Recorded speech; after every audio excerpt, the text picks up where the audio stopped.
Good morning. Today is Thursday, January the 7th, and this is our weekly COVID-19 update briefing.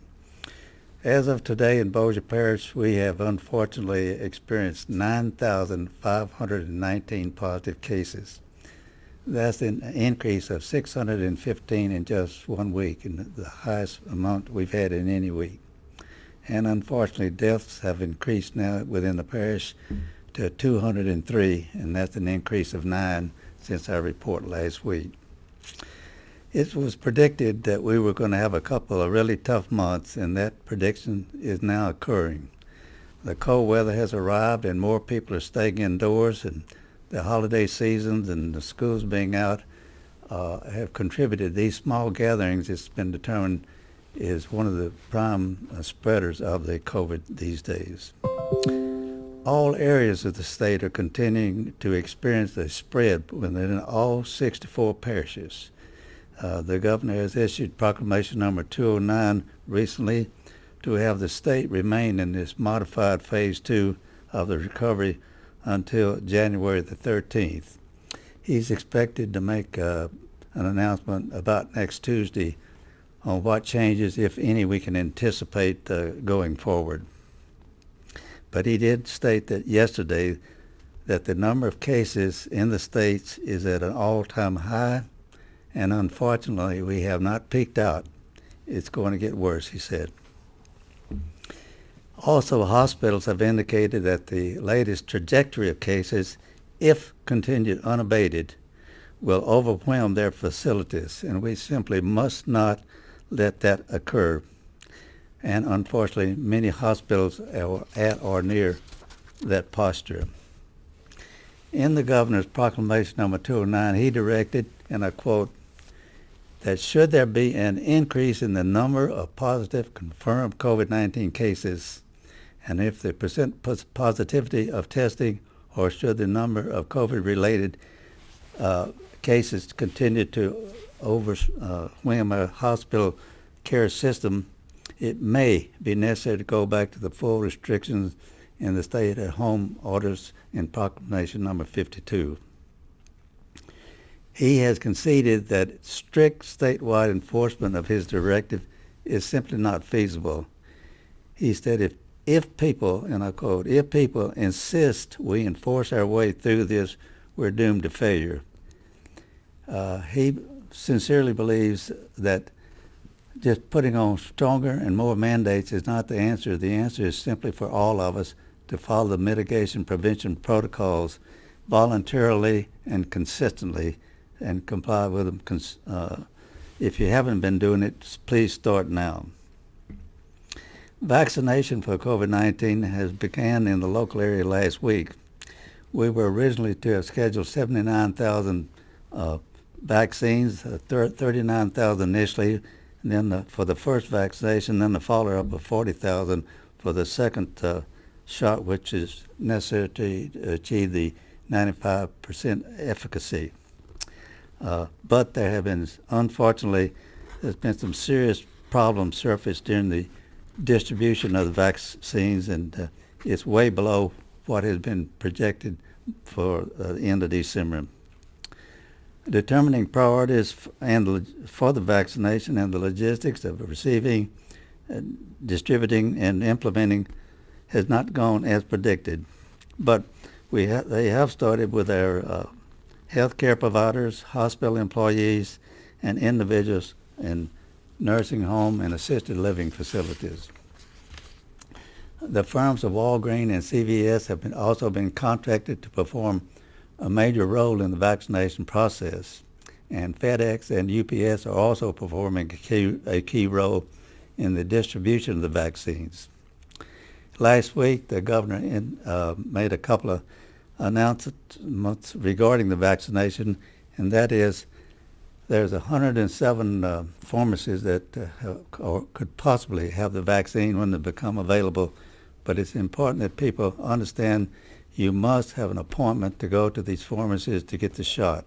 So to avoid long lines and people's inconvenience, just be reminded that now that the age group eligible for it from the general population has been lowered to age 70, in Louisiana. That's 5 years less than what CDC had recommended.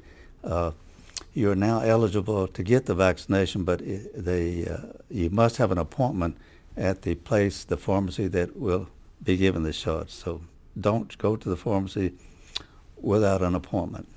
Last week, the governor announced two very important issues. One of them is that the pharmacists receiving their vaccines will only give them out by appointment. So please ensure that you contact your pharmacy to get an appointment before showing up.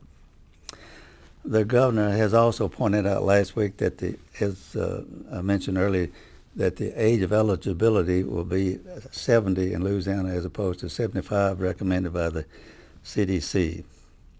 The general population is still predicted that it'll be the May-June timeframe before the vaccine is available for the general population.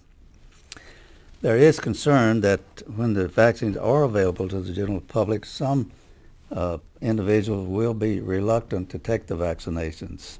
Some have legitimate medical and religious reasons for doing it, to avoid the immunization, but others simply prefer not to take it for various reasons. It's been reported that it takes from 70 to 85% of the people getting a vaccination before we can achieve herd immunity. And if we don't have a sufficient number of people taking the vaccination when available, the effectiveness of the vaccination will be minimized. Medical experts have said it's not unusual for those that do receive the shot to experience some mild side effects for a day or two, but generally speaking, there's been no big issue with that. Former presidents of Bush, Obama, and Clinton have stated publicly that they are more than willing to take the shots publicly just to show that it is safe and effective, and to encourage others to receive the vaccination when it becomes available.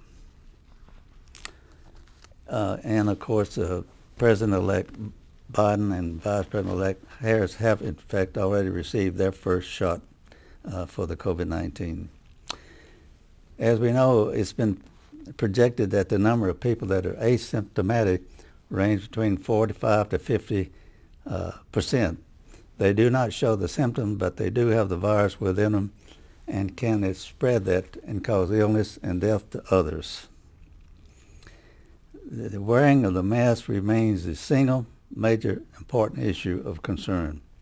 It has been directed by the governor that every individual in Louisiana age 8 or older shall wear a face covering over the nose and the mouth when inside a commercial establishment or any other public building or establishment or space that's open to the public, whether indoors or outdoors, and this includes commercial and public forms of transportation.